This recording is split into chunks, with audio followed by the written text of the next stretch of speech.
शरूर अहमद साहब, मुझे जब विमर्श न्यूज़ के लिए आपसे बात करने के लिए कहा गया तो पहली बात तो ये कहूँगा कि आप पटना के एक माय डियर व्यक्ति हैं, प्रिय आदमी हैं और एक पत्रकार हैं। और आप यहाँ टाइम्स ऑफ इंडिया में थे, इस रूप में लोग जानते थे, लेकिन आपने काफ़ी मुकाम पाया है। इसके पहले आपने टाइम्स ऑफ इंडिया के बाद एशियन एज के लिए काम किया। पाकिस्तान अफ़गानिस्तान डेस्क पर आप पहले काम करते थे, तो आपकी शुरुआत मिडिल ईस्ट के विश्लेषण से हुई है। अब आइए अब अफ़गानिस्तान के बारे में। तो अफ़गानिस्तान पर जो अभी का डेवलपमेंट है उस पर बहुत कुछ बात आ भी गई है और आ भी रही है कि अब फ्यूचर कोर्स क्या होगा, किस तरह से अफ़गानिस्तान जाएगा। अभी अफ़गानिस्तान न्यूज़ में है ग्लोबली। कुछ चीज़ बहुत अजीब व गरीब हुई है और सरप्राइजिंग भी हुई है, उस पर सब आदमी बोल रहा है। हम भी थोड़ी अपनी राय दे देंगे चूँकि हमको एक्सपीरियंस है, फिर मैं बैकग्राउंडर पर जाऊँगा। देखिए, अफ़गानिस्तान में जो चीज़ हुई है वो ये कि पिछले साल अमेरिका ने ट्रंप एडमिनिस्ट्रेशन, जो इसका राइवल पार्टी थी, वो उसने एग्रीमेंट किया था कि 1 मई तक 14 महीने के अंदर हम लोग, जो पिछले साल फरवरी में हुआ था, विड्रॉ कर जाएंगे। और एग्रीमेंट किससे किया था? अशरफ गनी या अफ़गान गवर्नमेंट से नहीं किया था। ट्रंप एडमिनिस्ट्रेशन ये मान करके तालिबान से किया, मतलब कि आप तालिबान को उसी वक्त रिकॉग्नाइज़ कर लिए कि इनसे हम बात कर रहे हैं, हम विड्रॉ कर जाएंगे। और बाइडेन ने तो वो बात और डिले किया है, ना कि जल्दी की। ये जो गलत इन्फॉर्मेशन मीडिया जो दे रहा है ग्लोबली कि बाइडेन जब पावर में आए तो बोले कि हम 1 मई तक नहीं, हम 11 सितंबर को, तो बहुत हंगामा हुआ दुनिया में कि बहुत बेवकूफ़ किस्म का राष्ट्रपति है।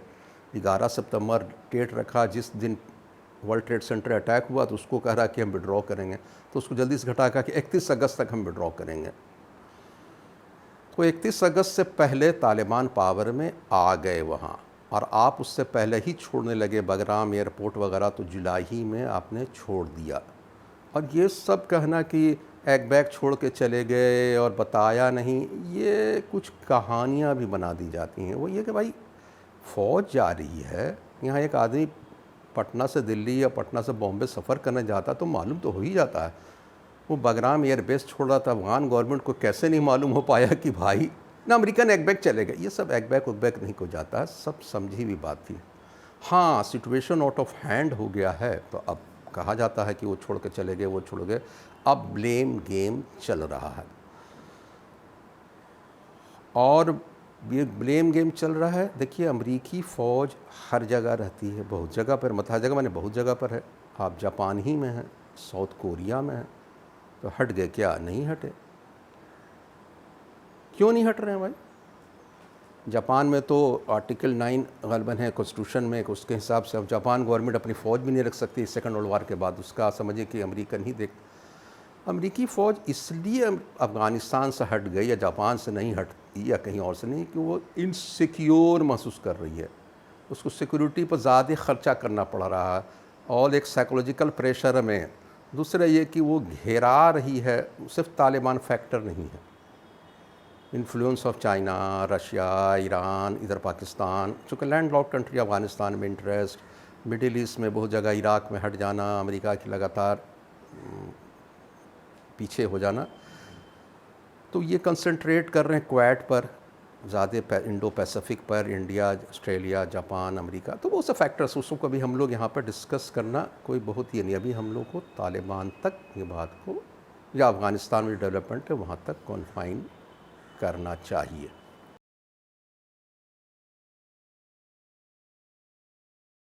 क्या असर होगा? तो आप पहले, आप अब तुरंत ही कहते हैं कि पहले ये कायम होगी चीज़ तब तो उसका असर सोचेंगे। सारी चीज़ जो है, जितने लोग आए, मंगोल्स आए, जो भी आए, अब उतने इतिहास में जाने की ज़रूरत नहीं है।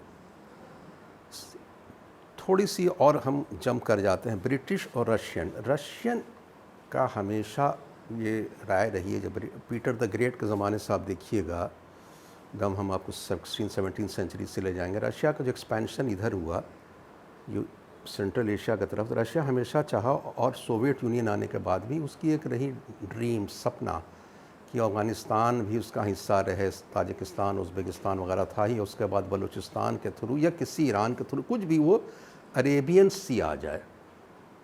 अरेबियन सी के आने का मकसद ये था कि उसको एक समुद्री ओपनिंग मिल जाती है। रशिया एक ऐसा मुल्क है कि उसको उधर भी, वो इटली उधर, सॉरी टर्की वगैरह, ओटोमन एम्पायर, जो क्रीमिया वगैरह, पूरा बाल्कन्स वगैरह जितना एरिया है, तो बहुत कम इधर ओपनिंग मिली है, शिप समुद्री ओपनिंग एकदम नॉर्थ में मिली है, या व्लादिवोस्टोक इधर इस एरिया में। और अमेरिका का इन्फ्लुएंस को कम करने के लिए, अमेरिका का मिडिल ईस्ट पर इन्फ्लुएंस था, उसको कम करने के लिए ये इनकी प्लानिंग रही होगी शुरू से। और इधर से ब्रिटिश इंडिया जब थी, अभी की भारत नहीं बोल रहा हूँ मैं, ब्रिटिश इंडिया, तो वो उसको होने नहीं देना चाह रहा था हमेशा, कि समुंदर इधर अफ़गानिस्तान की तरफ इधर कभी रशिया को नहीं आने देंगे, पहले भी और अब जब अभी भी, जब कम्युनिस्ट आए उसके बावजूद भी। लेकिन ये दुनिया में जो चेस गेम चलता रहता है, खेल खिलाड़ी सब अपना। लेकिन 1979 आते आते, अब 79 से पहले का भी हिस्ट्री थोड़ा सा बता दे रहे हैं। क्या है कि यंगस्टर्स बहुत कंफ्यूज कर रहे हैं चीज़ों से, अभी जो हो रहे हालात। देखिए, मैं 3-4 चीज़ को टर्निंग पॉइंट मांगता हूँ अफ़गानिस्तान का।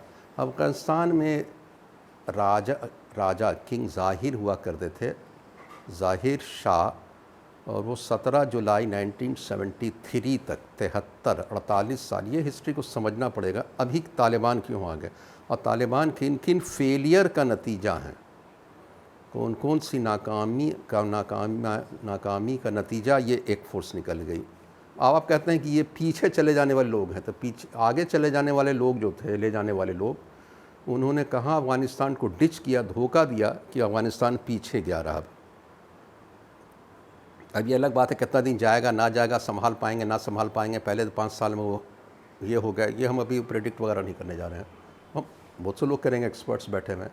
लेकिन 73 की 17 जुलाई को ज़ाहिर शाह का अपना कज़न दाऊद ख़ान, जो उसी का प्रधानमंत्री था, उसी ने उनके तख्ता पलट दिया। खैर मनाइए कि वो रोम निकल गए, और रोम में, इटली में जाकर वो रहे। ज़ाहिर शाह कज़न थे, उनको मदद पहुंचाई थी सोवियत यूनियन ने, और कम्युनिस्टों का बड़ा समर्थन मिला। उस ज़माने में जो लोग यंग नहीं रहे हैं, जो 90s से पहले बड़े रहेंगे, वो जानते हैं कि सोवियत यूनियन का क्या प्रभाव रहा था। जैसे अमेरिका था तो सोवियत यूनियन था, जैसा आज चाइना को कैसे इमर्जिंग पावर था। चाइना आइडियोलॉजिकली नहीं, मार्केट फोर्स कैसे से है ये वो, लेकिन रशिया का तो एक्सपेंशन था कम्युनिस्टों का अच्छा खासा, इंडिया वगैरह सब जगह। तो वो अफ़गानिस्तान को उनमें, हालांकि वो कम्युनिस्ट, दाऊद खुद कम्युनिस्ट नहीं था, लेकिन कम्युनिस्ट के सपोर्ट से, तो कम्युनिस्ट की कई एक पार्टी वहाँ थी। एक पार्टी का नाम था खल्क पार्टी, KHALQ, खल्क माने पीपल, पीपल्स पार्टी होता ना। दूसरी पार्टी थी परचम पार्टी, परचम माने झंडा। दोनों ने मर्ज किया बाद में। जैसे नेपाल में आप देखिए 2017-18 में 2 नेपाल पार्टी जो थी, परचंद वाली और इनकी ओली, ये वो सब मिल मिला के एक पार्टी बनाए, और फिर अभी लड़ने लगे, वो अलग बात है। उससे अफ़गानिस्तान में भी रहा ही लड़ाई, लेकिन दूसरे नौयत की रही लड़ाई, वहाँ ज़्यादा मार काट हुआ, यहाँ तो खैर डेमोक्रेटिकली अभी हो रहा है। उसी तरह की चीज़ बनी, और एक पार्टी बनी People's Democratic Party of Afghanistan, PDPA। ये कम्युनिस्टों की खल्क और परचम मिलकर। एक और पार्टी थी, उसका नाम था शोले जावेद, वो माओइस्ट पार्टी था, समझिए नक्सल टाइप का चीज़ ये वो। खैर उसको रेफरेंस अभी नहीं ला रहे हम, किनारे कर दिया उसको।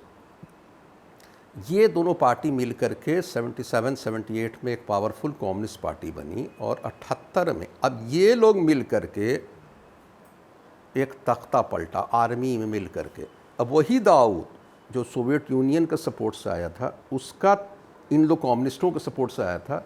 27-28 अप्रैल कहिए 1978 सौर रिवॉल्यूशन, SAUR आया, और उसमें नूर मोहम्मद तराकी नाम का आदमी राष्ट्रपति बना। ये कम्युनिस्ट थे, और कम्युनिस्ट के खल्क धड़े के आदमी थे। तो मैंने बताया जो 2 धड़ा मिला हुआ था, हो गया, कोई बात नहीं है, चलिए अच्छी बात है, कम्युनिज्म आ गई, चलेगा। और दाऊद के पूरा जितने ख़ानदान सबको मार डाला। देखिए, अफ़गानिस्तान में एक हिस्ट्री खून खराबा की बहुत रही है, इसीलिए उसको जो आज देख करके परेशान होना जाहिर से परेशान तो होने ही चाहिए, लेकिन एक बैकग्राउंडर जाइएगा तो मालूम है कि कम्युनिस्ट भी यही किए, जो उनसे फ़ाइट किए मुजाहिदीन वो भी ये किए, अमेरिका का ज़माना तो वो भी यही रहा, और अभी भी यही डर लगता है कि अफ़गानिस्तान में पता नहीं क्या होगा फ्यूचर, इसलिए बोलना बहुत मुश्किल है। ये कम्युनिस्ट हजरात 1.5 साल तक रहे। हफीज़ुल्लाह अमीन उनके वज़ीर प्रधानमंत्री बने, ये राष्ट्रपति थे, लेकिन ये साहब जो है मिडिल सितंबर 1979 यानी 1.5 साल के बाद नूर मोहम्मद तराकी, जो वहाँ का एकदम हीरो था कम्युनिस्ट रिवॉल्यूशन का, बहुत बड़ा हीरो, जैसे हो ची मिन्ह मान लीजिए हम मानते हैं ना वियतनाम में माओ को, वहाँ उसको नूर मोहम्मद तराकी को मार दिया हाफिज़ुल्लाह अमीन ने। वो भी कम्युनिस्ट, वो भी खलकी पार्टी का कम्युनिस्ट, सब चीज़ एक है, एवरीथिंग इज़ सेम। गालिबन वो भी पुश्तो, हम बता रहे हैं आपको, एन भी। उसको जब इन्होंने मार दिया और अब पावर में ये आ गए, लेकिन जब ये पावर में आ गए तो 2.5-3 महीने के बाद फिर एक स्ट्रगल शुरू हुआ। अब रशिया, ये सब रशिया के रहते हैं, रशिया के साथ हैं, रशिया को परेशानी, जैसे अमेरिका का भी देखते हैं, अभी तो हिस्ट्री आप जानते होंगे, 20 साल तक रहे तो 2 ग्रुप धड़ा भी लड़ता रहा, अमेरिका लेके भी चला, हाँ भी ना भी, अजीब सिचुएशन फ्लूइड। अफगानिस्तान वालों को समझना इतना आसान बात नहीं है बात चीज़ को लेकर के। तो उसको आखिर रशियन ने कहा कि भाई किचिर किचिर किचिर होता है, वो रशियन ने अपनी फ़ौज भेज दिया 27 दिसंबर 79 यानी 2.5 महीना के बाद फिर, और हफीज़ुल्लाह अमीन इस बार मारे गए, सब ब्रूटली किल्ड, किसी को पॉइजन देके, किसी को गर्दन करके, हज़ारों सैकड़ों लोग ये वो। और कारमाल साहब, बबरक कारमाल, ये आदमी जो था ये परचम पार्टी का था, वही PDPA का परचम धड़का, वो दोनों खलकी था आपस में लड़े, तो परचम पार्टी का था, इसको ला करके राष्ट्रपति बनाया। और 87 तक करीब बबरक कारमाल विद रशियन फोर्सेस वहाँ रहा। कहाँ? काबुल, अफ़गानिस्तान पर। यही जो तारीख़ में हम कहते हैं कि रशियन ऑक्यूपेशन ऑफ अफ़गानिस्तान और ये वो, यही है। लेकिन उस वक्त तक आते आते बहुत बुरा हाल हो गया। वो 2-3 साल शुरू में तो नहीं, थोड़ा बहुत रहा ये वो, अमेरिका को कुछ नज़र आया, पाकिस्तान को नज़र आया, और बहुत से रीजनल प्लेयर्स को नज़र, कुछ अरब कंट्रीज से बहुत से लोग आए और उन्होंने मुजाहिदीन की मदद करना शुरू किया, जो हम बाद में कहानी सुनते हैं। ये पूरा जो आज तक 38 कंट्रीज से लोग आए अफ़गानिस्तान, और वहाँ क्या है को भाई, तो रशियन ऑक्यूपेशन ऑफ अफ़गानिस्तान के ख़िलाफ़ हमको लड़ना है। पाकिस्तान के थ्रू नॉर्मली आए। देखिए 2 चीज़ हुआ, जब रशियन ऑक्यूपेशन, रशिया नूर मोहम्मद ताराकी का इनकलाब है 78, उससे कुछ दिन के बाद 9-10 महीने के बाद ईरान में इनकलाब आ गया था, अयतुल्लाह ख़ुमैनी का इस्लामिक रिवॉल्यूशन 11 फरवरी 1979। उससे भी अमेरिकन को गहरा धक्का लगा, अफ़गानिस्तान में गहरा धक्का लगा।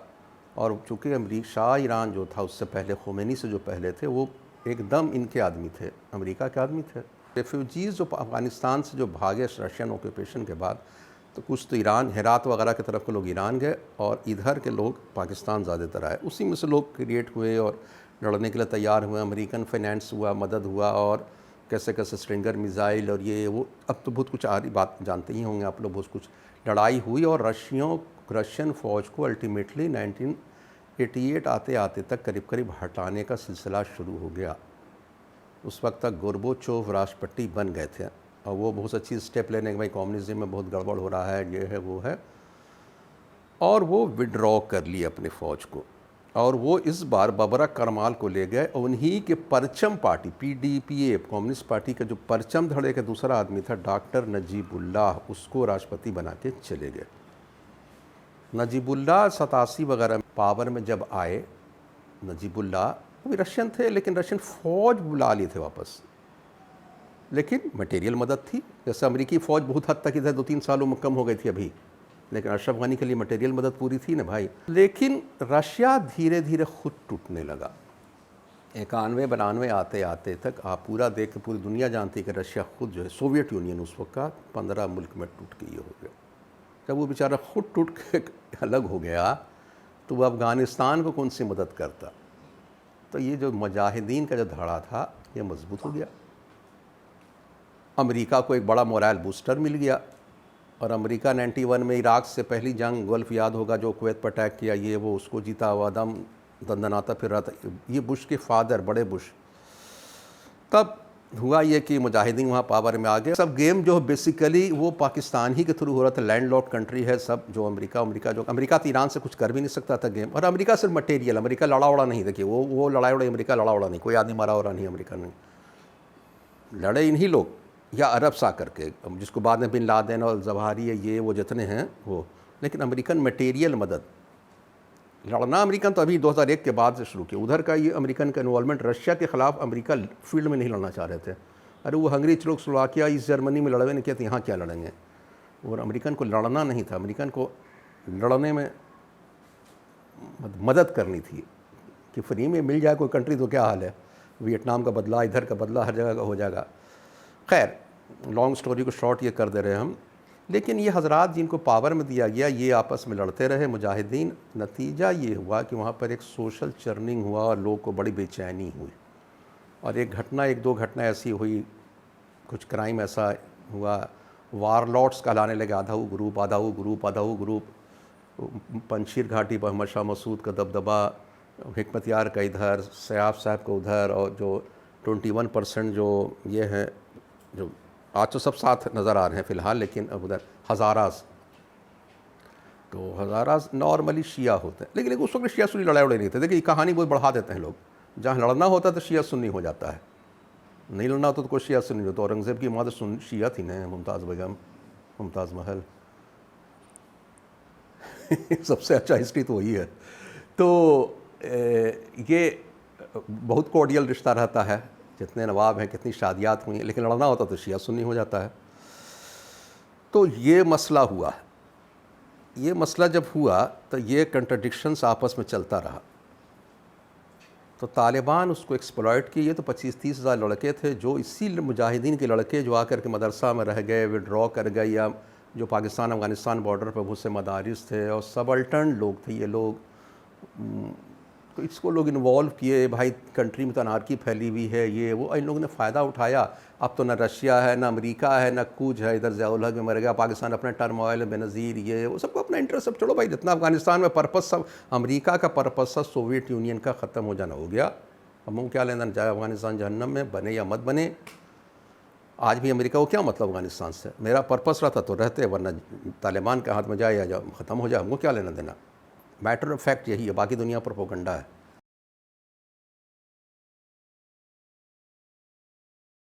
सरूर साहब, हम अब आपसे 2001 से अब तक के बारे में जानना चाहेंगे। खैर, अब आइए 2000 तक आकर तालिबान ख़त्म कर दिए, या जो भी किया ख़त्म हो गया। कुछ दिन तक टैक्टिकल हो कुछ, लेकिन तालिबान खुद 2001 के बाद ख़त्म हो गए, वर्ल्ड ट्रेड सेंटर के बाद। अब वर्ल्ड ट्रेड सेंटर में कौन इन्वॉल्व था, क्या था, वो अभी बताना बहुत क़बल अज़ वक्त भी होगा। लेकिन बता इसलिए देना चाहिए कि अगर अल-कायदा के बारे में एलिगेशन तो लगाते हैं लोग, अमेरिका अदम, उनके पास प्रूफ है, लेकिन वो कौन अल-कायदा वाले थे। ये फंडिंग, ये पूरी और ये मूवमेंट, ठीक है, तालिबान को किसने रिकॉग्नाइज़ किया था? सऊदी अरब, यूएई और पाकिस्तान, तीनों अमेरिका के सबसे करीब दोस्त। वर्ल्ड ट्रेड सेंटर पर जो मारा था उसमें 19 सऊदीस थे, जो कहा जाता था, एक मिस्री थे। 2 कंट्री पर तो अटैक नहीं किया गया। अटैक कहाँ किया गया? तो इराक पर। Saddam Hussain, weapon of mass destruction. अरे भाई, सद्दाम के पास दम था कि जाकर अमेरिका में मारेगा। तालिबान के पास दम। मैं दोनों को डिफेंड नहीं कर रहा हूँ, मैं दोनों का कंडेम करता हूँ। दोनों, मैंने हमारे आइडियोलॉजिकली दोनों, हमसे कोई लेने देना नहीं। लेकिन भाई, पूरे अफ़गानिस्तान में एयरफोर्स नहीं थी, थे यहाँ पर के लोग इंस्पायर्ड, ये वो हुआ। लेकिन कहीं ना कहीं ये नेक्सस अमेरिका में है, था। जब इतना बड़ा इवेंट हुआ तो अमेरिका में किसी को आप अरेस्ट नहीं करते हैं, ये सऊदियों पर नहीं कुछ करते हैं, आप इजिप्शियन पर नहीं कुछ करते हैं, आप 2 सॉफ्ट कंट्रीज़ पर अटैक करते हैं। क्या कि उनको वहाँ कोई ना कोई अमेरिकन बेस, ईरान है, उधर इसराइल था, ईरान है, कोई भी सेंटर, चाइना, रशिया, सबके इस पर हमको 2 जगह छोटा छोटा, जो कद्दू पर छुरी कहते हैं ना, क्या छुरी पे कद्दू, हर हाल में कद्दूए कटे। तो अमेरिका ने देखा कि हमको इसी 2 जगह आना है, ऐसे जगह पर आ जाओ कि मेरा काम भी चल जाए। और कहने को भी कि ग्लोबल टेररिज्म लड़ रहे हैं, तो टेररिज्म पर खाली 2 ही मुल्क में, बहुत जगह लड़ा जा सकता था। लड़ना चाहिए और आपको फैन आउट करना चाहिए कि आपके डिफेंस मिनिस्ट्री, देखिए world trade centre soft target हो सकता है, किसी कंट्री का पेंटागन, डिफेंस मिनिस्ट्री ऐसे नहीं गिराया जा सकता है। डिफेंस मिनिस्ट्री पर गिरा जहाज़, और आप किसी अमेरिकन को, अमेरिका में क्या इन्वॉल्वमेंट, कहाँ से वो प्लेन उड़ी, कुछ नहीं दुनिया को बताते हैं, ना बताना चाहते हैं। ये एक मिस्ट्री ही रहेगा कि ठीक है 2 कंट्री बर्बाद कर दी, जिसमें कल्प्रिएट है लादेन ही मारे गए हैं, कहाँ था पाकिस्तान में 10 साल बाद, ठीक है, किसी को कोई यहाँ पर ये नहीं कर रहा है, सब चीज़ सही है। आवाम को नज़र आया गलत या सही, वही तालिबान। आवाम मतलब कि सबल्टन आवाम की बात कर रहा हूँ, मैंने एलिट की बात नहीं कर रहा हूँ, एलिट का दूसरा ये होता है, गलत या सही। तो उनको तालिबान नज़र आया, उनको अपना खड़ा किया, ये वो भी ख़त्म हो गए 2001 के बाद।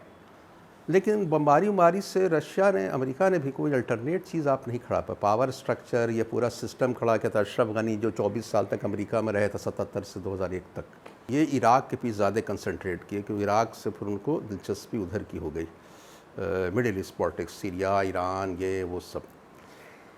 तो बीच में अमेरिका का 2007-8 आते आते तक इंटरेस्ट ख़त्म, तालिबान भी ऑलमोस्ट ख़त्म हो गए। अब आइए आप ड्रग पर, फिर से मैं ड्रग पर आ रहा हूँ, इसलिए कि ड्रग पर लाना ज़रूरी है। 2001 के बाद तो तालिबान ने 2000 तो ख़त्म कर दिया था, इसमें कोई दो राय नहीं है, लेकिन कोई भी टैक्टिकल वजह हो, कोई भी वजह हो, उसको ख़त्म। लेकिन फिर ये ग्रो करने लगा, ये फिर बला वो रही चलने लगी, वही once again opium, heroin and all that, जितना ड्रग, ये बला इस बार भी कॉन्फाइन वहाँ तक नहीं रही। रीग्रुपिंग ऑफ तालिबान फिर होने लगा, क्योंकि वो अमेरिकन जब लौटने लगे तो अमेरिका ने कोई बहुत अल्टरनेटिव पावरफुल किस्म का चीज़ नहीं छोड़ा, तो ग्रो कराई जाती। उसके लिए अमेरिकन इंटरेस्टेड नहीं थे, अमेरिका का इंटरेस्ट उस समय नहीं था।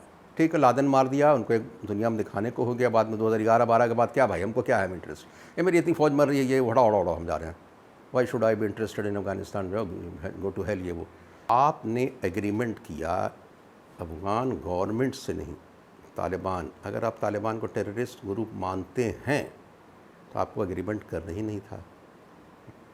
आज के दिन आप कंजम्पशन, ग्लोबल कंजम्पशन के लिए हंगामा हो रहा है, तो हर को बोल दे रहे हैं कि भाई ये है, वो है, वो है, तो आपने एग्रीमेंट करके विड्रॉ किया फोर्स, तो ये नहीं था। तो नेचुरल उससे कंसिक्वेंसेस में था ही होने वाला, कैसे हो जाए, कैसे शेप ले ले। आप वियतनाम से भाग गए 30 अप्रैल 75 को, तो क्या होगा, कहिएगा कि वियतनाम में कम्युनिस्ट तुम इलेक्शन कराओ। अरे आप तो भाग नहीं गए जी,